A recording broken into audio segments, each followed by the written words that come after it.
नमस्कार आदरणीय दर्शकबिन, अभी रउआ देख रहल बानी रेडियो सानवी के प्रस्तुति कार्यक्रम आमने सामने। कार्यक्रम आमने सामने के साथ हम कार्यक्रम प्रस्तुता विशाल यादव रउरा लोगन के साथ उपस्थित हो चुकल बानी। समसामयिक विषय पे निरंतर चर्चा रेडियो सानवी के साथ कार्यक्रम आमने सामने के साथ रउआ लोगन सुन रहल बानी, देख रहल बानी। और आज हमने विशेष बात करम सन पर्सा जिला के समसामयिक विषय पे। आज हमनी के साथ में जसपा पर्सा के सचिव एवं राष्ट्रीय भूमि आयोग पर्सा के अध्यक्ष तबरेज अहमद जी बानी। सबसे पहले कार्यक्रम आमने सामने में वहाँ का हम स्वागत कर स्वागत बाटे सर कार्यक्रम आमने सामने में अपने के। धन्यवाद। का हो रहा बाटे सर अभी? बस अभी पार्टी के काम और राष्ट्रीय भूमि आयोग के काम दोनों संग संग हो रहा बा। राष्ट्रीय भूमि आयोग के काम बहुत रफ्तार में आगे बढ़ रहा बाटे, ये भी देखे के मिलल बाटे। न्यूज़ रेगुलर विभिन्न सामाजिक संजाल में देखे के मिलल बाटे। राष्ट्रीय भूमि के जितना दिन पहले से रुआ जिम्मेवारी संभलले बानी, अभी तक ले कितना काम कर चुकल बानी? अभी चैत 17 गते एकर हम चैत 17 गते हमार नियुक्ति भइल। ओकरा बाद अपने के 25 गते पदभार ग्रहण। ओकरा बाद ये आवत हमनी के पहले 4 गो यह पालिका से समझौता भइल रहे, पहले के आयोग कहले रहे। ओकरा बाद हमनी के 10 गो से ओकरा बाद हमनी आइला के बाद 10 गो से हमनी के समझौता कैनी सन। और अभी हमनी के सूचना संकलन के भूमिहीन दलित सुकुम्बासी के हमनी के लागत संकलन के काम कर रहल बानी सन। और वो लागत संकलन संग संगे और नया जनप्रतिनिधि जिलों के हमनी के अभिमुखीकरण कार्यक्रम कर रहल बानी सन। अभी तक हमनी के 7 गो पालिका में अभिमुखीकरण कार्यक्रम हमनी के संपन्न हो गई बा। अब धीरे धीरे और में संपन्न कर करके और बीच में थोड़ा पहिलका स्थानीय तह के का बाजे आचार संहिता लागल। ओकरा बाद अपने के फिर भी अब चुनाव हमनी के आगाड़ी बाटे और हमार बीच में स्वस्थ स्थिति 2 महीना ठीक ना भइला के चलते थोड़ा हमनी जौन होके के चाहे वो ना भइल, लेकिन फिर भी संतोषजनक प्रगति बाटे। और परसागढ़ी के हमनी के कटानी में नाप नक्शा के काम भी शुरू कर लेले बानी सन। ट्रेस नक्शा के ट्रेस के काम हो गइल बा। अब हमनी के सदस्य सचिव जी बिहान काठमांडू जइहन और काठमांडू जाके वो यहाँ प्रिंट ना होला वो नक्शा, काठमांडू में प्रिंट हो। ओकरा बाद अपने के रजिस्टर्ड प्लॉट डाटा मेंटेन सब हो। ओकरा बाद लाल पुर्जा के काम है। संभवतः प्रयास बा कि हमनी के लाल पुर्जा के वितरण के कारण आचार संहिता लागे से पहले ही हमनी के वितरण करम सन एगो अठोट बा। अब ये सब काम बा, बहुत सारा काम छोट समय में बहुत सारा काम राष्ट्रीय भूमि आयोग कैले बा। और वह दिनों कोनो ना कोनो कार्यक्रम राष्ट्रीय भूमि आयोग के रुआ देखत होके हमनी के एकदम दिन रात काली काठमांडू रहनी, आज सवेरे जीरा भवानी गाँव पालिका में हमने ओरिएंटेशन करे वगैरह। फिर बिहान कहीं ना कहीं हमनी के कार्यक्रम होते बाटे। ओही में भी पार्टी के काम भी बा, पार्टी के जिम्मेवारी कार्यकारी जिम्मेवारी बाटे और सचिव कार्यकारी पद है। इस सब में भैला के चलते भी थोड़ा अभी निर्वाचन भी बा, ओमे भी हम कोनो से डिस्टर्ब नहीं है। कुछ लोग मैंने रवा पूछे हमरा से जी राजनीतिक दल के काम के चलते आयोग के काम डिस्टर्ब बा कि आयोग के चलते पार्टी के काम डिस्टर्ब बा कि ना, कोनो काम से कोनो डिस्टर्बेंस नहीं है। आयोग के काम से ना पार्टी के काम डिस्टर्ब बा, ना पार्टी के काम से आयोग के डिस्टर्ब बा। ऐसे हम दोनों संग संगे ओकरा के मिला के हम काम कर रहा बने। रवा सामाजिक संजाल के माध्यम से देखत होके हमनी के राष्ट्रीय भूमि आयोग के फेसबुक पेज भी बा, उनसे भी रोवा देखत होके। ऐसे समग्र में संतुष्ट बानी सन, काम ठीक हो रहा। पर्सा जिला में अभी तक ले 7 गो पालिका से समझौता कर चुकल जी ना। पालिका तो 14 पालिका से समझौता हो गया। कोई पालिका नहीं है जगह से समझौता नहीं है। 10 पालिका से समझौता हो करके हमनी के जैसे अब 10 गो पे समझौता हो गई बा। परसागढ़ी के करे फॉर्म भी कलेक्शन हो गई बा। बीरगंज महानगर पालिका के 5-6 गो वार्ड के फॉर्म कलेक्शन हो गई बा। डाटा एंट्री सॉफ्टवेयर में एंट्री के काम सब हो रहा बा बीरगंज महानगर पालिका के अंदर में। अब बीरगंज महानगर का ओरिएंटेशन भी अपने के 5 गते हमने के रखले बानी सन। परसागढ़ी में ऑलरेडी हो गई बा। अपने ठोरी में डाटा एंट्री के काम हो गई बा। अब ओकरा के नाप नक्शा देख के हमने के जाके नाप नक्शा करे वाला वास्ता बाटे। ई सब बाटे। ओकरा बाद अपने के बहुदर मई में भी लागत संकलन के काम हो गइल बा। वहाँ भी थोड़ा अब का बाजे एकर बहुत सारा जिम्मेवारी पालिका में ही बाटे। आयोग से भी ज़्यादा महत्वपूर्ण अब गिरवा महत्वपूर्ण अब गिरवा पालिका के बा। ऐसे हमने के पालिका के काम के साथी लोग के थोड़ा और भी जागरूकता के जरूरी बाटे।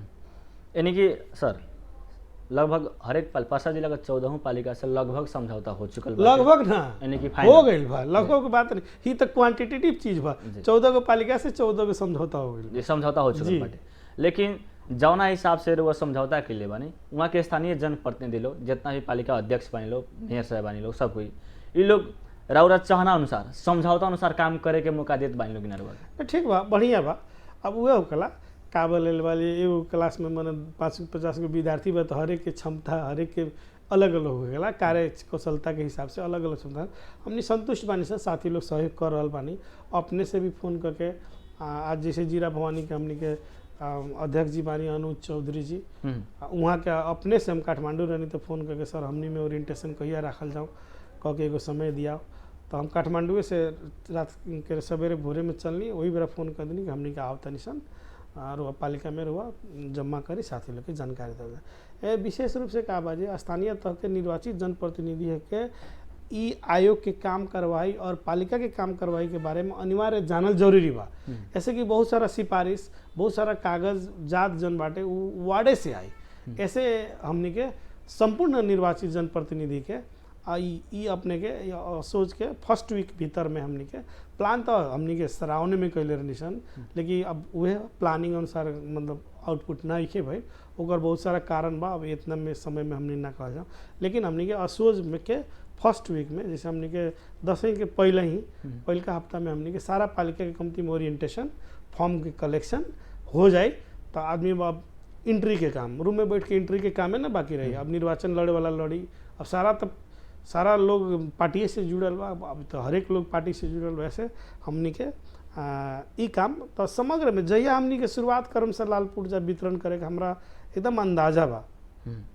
हमनी के एकीकृत इंटीग्रेटेड मॉडल पर काम कर रहा बानी सन, ना कि अब कहीं एगो जाके वार्ड में उहे के नीति करके एगो लाल पुर्जा वितरण करके दिखा दिया या अपनी मीडिया में आ जाओ समाचार बन जाओ। वैसा ना, ऐसा काम करे के बा कि बिहान के दिन में ई तबरेज अहमद अध्यक्ष रहस ना रहस आयोग के दूसरों भी आदमी अगर आवे तो वहाँ से शुरुआत करे। वैसा किस्म के वातावरण हमनी के, वैसा किस्म के डॉक्यूमेंटेशन हमनी के साथी सब आदमी मिल के टीम, और सबसे पहला बड़ा टीम, और टीम भी हमारे बहुत अच्छा बा।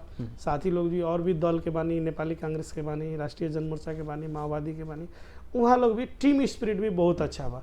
कोनो टाइम में एनी टाइम में फलाना जगह चले के बाद तो नो क्वेश्चन, कोनो प्रश्न नहीं के, कोनो सवाल नहीं के, कहाँ जाएगा बा अध्यक्ष जी, बस फलाना जगह कई बजे जाएगा बा, बस इतने। सो टीम भी अच्छा बा, उसे खुशी लाग रहा बा कि ये आयोग कुछ करी। जैसे आम पीपुल के भी, अब आम आदमी के भी, मीडिया के भी अब थोड़ा लाग रहा बा कि ना ये आयोग अच्छा से काम करी। सर कुछ लोग के शिकायत भी बाटे गांव घर में गइला के बाद में, बहुत लोग ये भी कह रहा बानी जेकरा पहुँच बाटे तबरेज सर से जेकरा पहुँच बाटे ओकरे नाप नक्शा होत बाटे, बाकी लोग के नाप नक्शा नहीं होत कह के कुछ लोग कह रहा बानी। वास्तव में सच्चाई कह रहा बाटे। अपनी गांव घर में जाके कुछ लोग से पूछनी सन तो ये भी जाने के मिलल जेकर पहुँच बाटे ओकरे नाप नक्शा होत बाटे। जी ना, ये तो एकदम निराधार बात बा। काहे निराधार बात बा? एमे व्यक्ति के नाप नक्शा होइले ही नहीं है। व्यक्ति कौन इंडिविजुअल व्यक्ति निवेदन दी और ओकर जाके हमनी के नाप नक्शा कह दे, ओकर मतलब लालपुर जा दे, ई प्रोसेसे में नहीं है। प्रोसेस तक आती बा, प्रोसेस ई बा जे 35 दिन सूचना निकलल बा। ई जितना भी साथी लोग सुन रहा बानी, देख रहा बानी, 35 दिन सूचना निकलल बा। रुआ अपना वार्ड कार्यालय में जाई, रुआ भूमिहीन कैटेगरी में पड़ेम, किसी कुंबासी कैटेगरी में पड़ेम, कि दलित के कि अव्यवस्थित के कैटेगरी में पड़ेम, लाल कलर के फॉर्म भूमिहीन सुकुम्बासी के साथी के भरे के बा, और उजर कलर के जन फॉर्म बाटे वो अव्यवस्थित बा। सारा वार्ड कार्यालय में ही फॉर्म सब बाटे, लगभग मैक्सिमम पालिका में फॉर्म भी सूचना रो वहाँ जाई, फॉर्म भरी, इस सारा काम पालिका का। और पालिका हमनी के रेफरेंस करी, पालिका हमनी के सिफारिश करी कि हई आदमी के बल्कि नामावली हमनी के भेजे तनी सन, एकर नाप नक्शा रुआ कर देवे के बा। कोनो इंडिविजुअल व्यक्ति आई हमारा ऑफिस में, हमरे मतलब हमर एकदम हमर घरे के कोनो ना काहे ना है, ये आयोग नापे ना सके। ऐसे कि ये पालिका सिफारिश करी तबे नाप नक्शा होई। आयोग अपने से जाके केकरो जमीन नापे वाला अवस्था नहीं है, कार्य विधि में ही वही व्यवस्था नहीं है। व्यवस्था बा एमे अपने के बतावे कि हम चाहें पालिका के कोई प्रमुख साथी यदि देख रहा बानी सुन रहा बानी, आयोग के संपूर्ण जिम्मेवारी बहुत उत्तरदायी एकर जिम्मेवारी अपने के कहे के चाहतनी हम पालिका बा, वार्ड बा, और पालिका स्तर में एगो सहजीकरण समिति बा और वडा स्तर में भी एगो सहजीकरण समिति बा, ओकर कंपोजिशन बाटे। तो उ समिति जब तक सिफारिश ना करी तबरे जहमद अथवा हमर आयोग के कोई भी सदस्य मित्र अथवा हमर कर्मचारी जाके उ काम ना कर सकता। जैसे यही बात एकदम निराधार बा, एमे कोनो तर्क और एमे कोनो तुक नहीं है। कोई भी साथी कहले बा हमरा बुझाता बुझले नहीं है, बात के ओकरा समझ में नहीं ख्याल, ऐसे वो ई बात कहले बा और बाकी कुछ ना। सर जहाँ तक पालिका के ऊपर जिम्मेवारी बाटे वो पालिका रउआ से पहल कर सकत बाटे कह रहल बाटे। जी। लेकिन अभिन के अवस्था में देखला जितना भी नवनिर्वाचित जनप्रतिनिधि लोग बानी उ लोग कहीं राजनीतिक चल खेल में पक्ष और विपक्ष के अगर छुटिया रहल बाटे लोग, जौन अपने के जैसे भूमि आयोग के वहाँ अगर पक्ष और विपक्ष कह के नाप नाक रुआ के दे रहल बाटे लोग, सिफारिश कर रहल बाटे लोग, अपना से भी अनुगमन कर सकत बानी ना सर? एकदम रुआ बहुत अच्छा प्रश्न कहनी है। अगर वैसन भाई जैसे देश में कई तरह के अदालत बा न जी, हमनी के जिला अदालत में चित ना बुझेला केस है तो हमनी के उच्च अदालत में जानी सन, उच्च अदालत में केस चित ना बुझेला तो सर्वोच्च में लोग जानी सन, विशेष अदालत कौन कौन अदालत बा ना जी जी, तो उस सब में तो जानी सन। कहीं आदमी के अगर न्याय नहीं पर उचित अगर ओकरा न्याय नहीं मिलत तो अवश्य ही आयोग ओकरा ला बाटे, आयोग ओकरा ला बाटे। आयोग हालांकि फॉर्म उहे जाई, फॉर्म उहे से एंट्री होके आई, लेकिन हमनी के थोड़ा हमें सहजीकरण कर देम सन कि ऐसा ना करे बोल। और हमनी के सख्त हमनी के सलाह बा साथी लोग से, हमनी के सख्त छलफल में जब हमनी के ओरिएंटेशन में छलफल बनी सन ऐसे हमें ना होई कि काश तो उस समिति में संपूर्ण दल के लोग बा, जितना राष्ट्रीय राजनीति से मान्यता प्राप्त दल बाटे इस देश में जे थ्रेशोल्ड कटल बा उ सारा राष्ट्रीय राजनीति के प्रतिनिधियों में बा, बुझल विशाल। ऐसे वैसन कोनो आदमी के अगर बाटे नहीं कि हाँ एक जगह से आयल रहे पटेरवा सुगौली, लेकिन का बाजे वो थोड़ा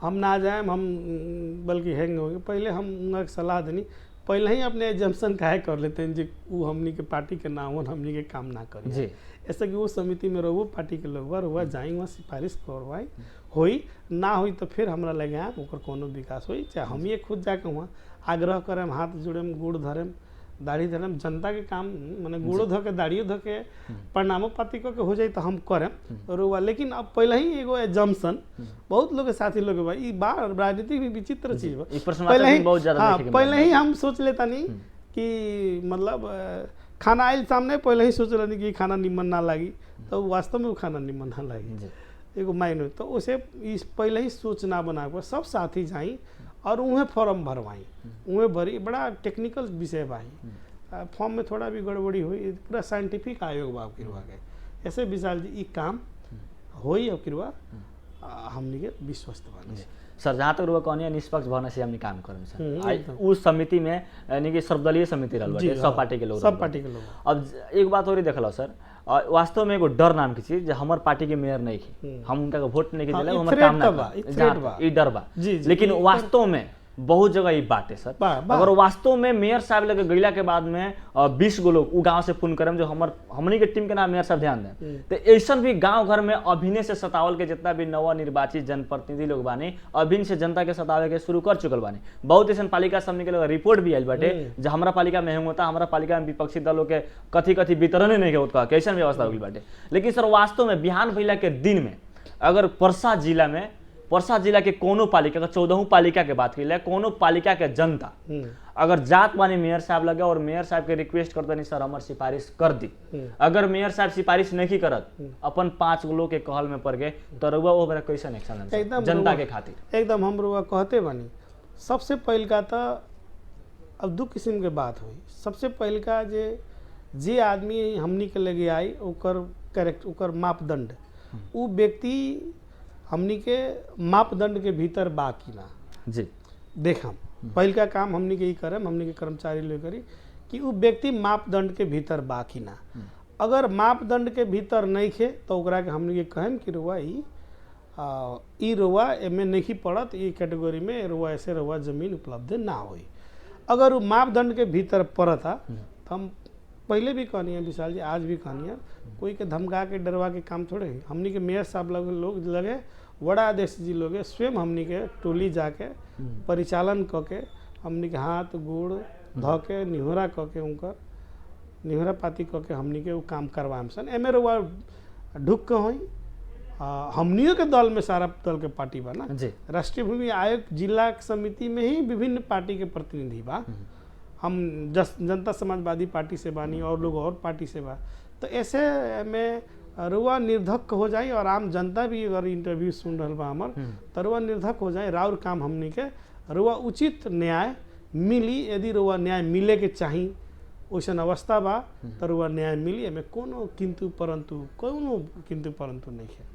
यानी कि आम जनता के संदेश विदेश एकदम संदेश बा हमर कि कोई भी आदमी अगर मापदंड के भीतर रुआ बानी तो रुआ एकर सेवा जन बाटे रुआ मिली। जी सर, अब तक राजनीति को मिला वाला ठीक बा। परसा क्षेत्र नंबर 3 से संघीय सांसद में 4 नंबर क्षेत्र से राउर नाम भी सिफारिश भइल बाटे। अपने के नाम और साथ में अपने के राष्ट्रीय अध्यक्ष जी के ही नाम साथे साथे सिफारिश भइल बाटे। जहाँ राष्ट्रीय अध्यक्ष जी के ही नाम सिफारिश भइल बाटे वहाँ वास्तव में अपने लड़ेम की का और वहाँ के लड़ेम तो हम तो स्वाभाविक बात बा। राष्ट्रीय अध्यक्ष जी कहिए जे यही क्षेत्र से उनका सिफारिश भी भइल बा। अगर उनकर इच्छा हुई यहाँ से लड़े के तो हमनी तो पार्टी के सिपाही ऐसा पार्टी के लिए काल के दिन में 62-63 से आंदोलन के अग्र मोर्चा में रहल बनी सन, पिटाइल बनी सन, फटाइल बनी सन। भले मीडिया में ज़्यादा ना ही लोग है लेकिन डे 1 से हमार भूमिका बाटे। जन आंदोलन से लेकर के मधेश आंदोलन तक, जन आंदोलन में 19 दिन हमनी के रोड में रहल बनी सन आगे ना। ओकरा बाद हमनी के मधेश आंदोलन शुरू भइल, उमें हमनी के बनी सन। हमार बहुत मतलब हमरा तो बहुत माने बहुत बेर हमरा लाठी फाटा खाए के मिलल बाटे, बहुत घायते भइल बानी हकी ना। बहुत हमनी के में संघर्ष कल बानी सन। तो संघर्ष करे वाला आदमी, संघर्षशील सिपाही कोई खास हमरा उतना अब लड़बे करे। अध्यक्ष जी जहाँ से बड़न वहाँ से हमर एकदम वहाँ के हमनी के रेड कारपेट बिछा के वहाँ के हमनी के स्वागत करम सन। और ये क्षेत्र नंबर 4 के बासी के खातिर और ये परसा बासी के खातिर बहुत गर्व के विषय बा कि जेकर नाम देश दुनिया में बाटे, जेकर पहचान ही यहाँ संहिता के पिता के रूप में स्थापित भइल बा ये देश के अंदर में। वो आदमी हमनी के जिला से या हमनी के क्षेत्र से लड़ी तो हमरा से सौभाग्य और वह हमनी के सौभाग्य एक तरह से बढ़ गया का हो सकता है। जी क्षेत्र नंबर 4 से उपेंद्र यादव जी लड़त बानी तो रुआ ना लड़े। जी वहाँ के रुआ सहयोग कर जी एकदम। अगर वहाँ के नहीं लड़त तो रुआ लड़े। वहाँ के नहीं लड़त दूगो हमार चुनाव लड़े के दूगो कंडीशन। एगो तो राष्ट्रीय अध्यक्ष चुनाव ना लड़म तब, और दूसर का कंडीशन बनी जब यदि मानतनी सिंगल चुनाव लड़े के पड़े, गठबंधन ना होके तो हम लड़ेम। और गठबंधन में भी अगर 4 नंबर क्षेत्र हमनी के पड़ता तो लड़ेम। 3 गो कंडीशन बा। और अगर हमनी के ना मिलल तब स्वाभाविक बा गठबंधन के मर्म के विपरीत हम ना जान। हमरा टिकट ना तो बहुत साथी लोग देखत हन टिकट मिली तो पार्टी में रहे हम और ना मिली तो ना रहे जी। वैसन सोच के लोग हम ना आई पार्टी में डे 1 से जहिया से बानी ईमानदार तरीका से काम कैले बानी। अपन 100% से भी ज़्यादा देवे के प्रयास भइल बाटे हकी ना। अरे वह सब आदमी भी और वह सब देख ले वखन हमन के काम के मूल्यांकन तो अपना से ज़्यादा तो और लोग भी करेला ना। हमनी के लागेला जो हमनी कुछ करता नहीं सब दोस्त दुनिया के लोग नहीं खे देखत ही गलत बात बा। सारा लोग जानता तबरेज अहमद काथी बड़ान, विशाल जी का कर रहे बड़ान, आजकल के सोशल मीडिया के हिसाब से सारा लोग जानता। ऐसे हम पार्टी के सिपाही हैं। पार्टी बखरा लड़ाई भिड़ाई सब कैले बानी सन, ढुंगा मुड़ा पथल सब चलीले बानी सन, अनशन बैठल बानी सन, जेल में भी गइल बानी सन, थुना में भी गइल बानी सन हमनी के मधेश आंदोलन के दौरान में। हाँ ओकरा हम शिक्षण पेशा में रहनी हकी ना, मतलब क्रियाशील राजनीतिक में जीवन में ना रहनी। लेकिन जहिया से हम आयल बानी डिफॉल्ट से हम एक दिन भी कोई भी ऐसा कार्यक्रम हमरा बुझाता हमरा जहिया से पार्टी में कोई भी ऐसा कार्यक्रम इकाई कमेटी के कार्यक्रम होते या जिला कमेटी के साथ मिस नहीं कैले जान के कोनो ऐसा के इमरजेंसी बा तो नहीं पुगल आदमी लेकिन पुगल बा। सो संगठन में अब जिला सचिव संगठन के प्रमुख होखेला तो संगठन के हिसाब से हर एक जगह हमनी के पुगल बानी, पुगे के प्रयास भी रहल बाटे। जी विशाल जी सर, जहाँ तक बात करें अब कुछ विपक्षी दलों के बात करें, जसपा से विपक्षी दल लोग जे बा नेकपा एमाले के बात करें, नेकपा एमाले के कुछ लोग आम जनता में भड़काऊ बात का कह रहा बानी। वहाँ के तो नेकपा एमाले के अध्यक्ष जी का कहत बानी, आम जनता देखत बा सामाजिक संजाल के माध्यम से मधेसी जनता लोग के संगे कैसन व्यवहार करत बानी आम जनता देख रहा बानी सामाजिक संजाल के माध्यम से जी।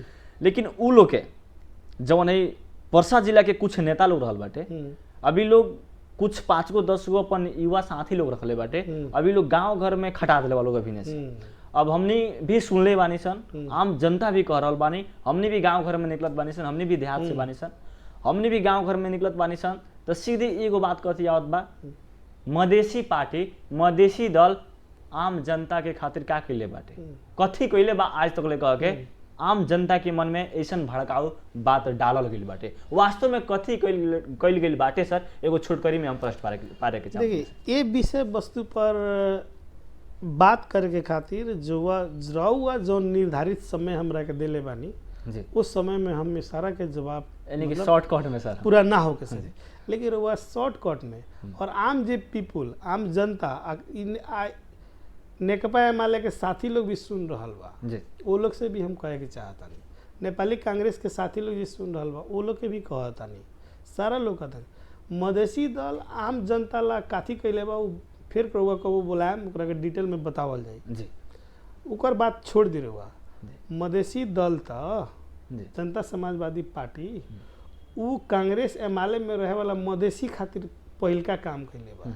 समानुपातिक समावेशी के कोटा के निर्धारण 62-63 के जन आंदोलन के उपलब्धि है।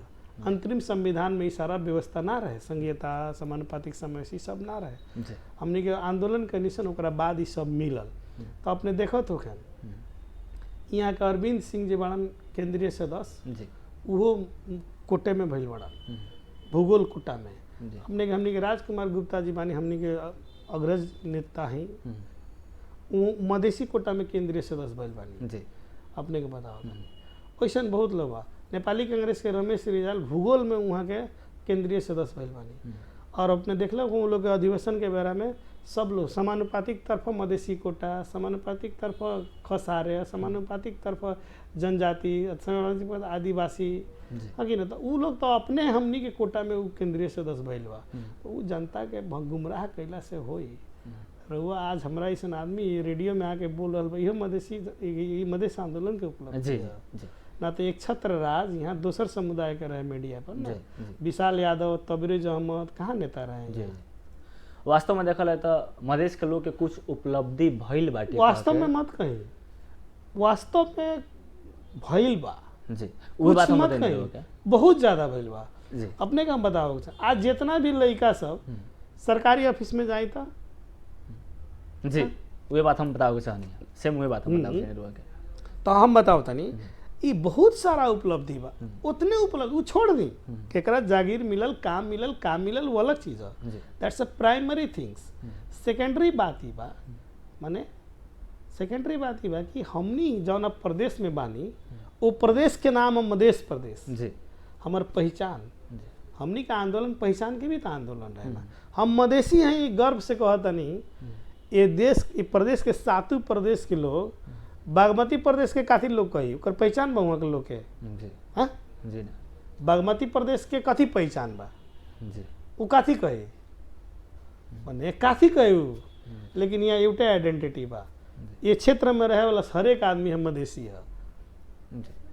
बागमती के लोग का कहे हम बागमतियन हैं जी ना, का कही कोनो बा लोग के पहचान, कोनो पहचान, लेकिन हमनी के पहचान बा, हमनी के पहचान ई बा हमनी मधेसिया हैं सन, हमनी के देश दुनिया में पहचान बा हमनी के मधेसी हैं सन, खाली मधेश में ना।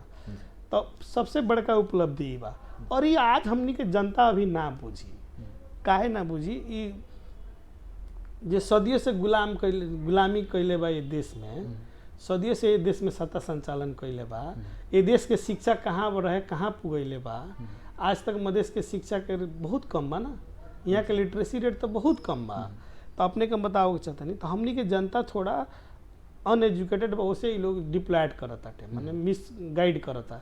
ये बताई तो केपी वाली आदमी जे आदमी सीधे कहता जे नागरिकता विधेयक फिर्ता हुनुपर्छ, नागरिकता विधेयक चाहिँ कुनै हालतमा पास गर्नु हुँदैन, उनकरे पार्टी के प्रतिनिधित्व करके राष्ट्रपति महामहिम जी बानी, एक बेर फिर्ता कर देनी, फिर अभी तक विलम्ब हो रहा बा, नागरिकता विधेयक पास नहीं के होत। ये देश के लाखों मधेसी युवा नागरिकता विहीन बा, ये देश के लाखों युवा अपन काम करे जाए के चाह रहा बा, ओकरा लगे पासपोर्ट बनवावे के चाहता, पढ़े के चाहता, वो पढ़े नहीं के पावत।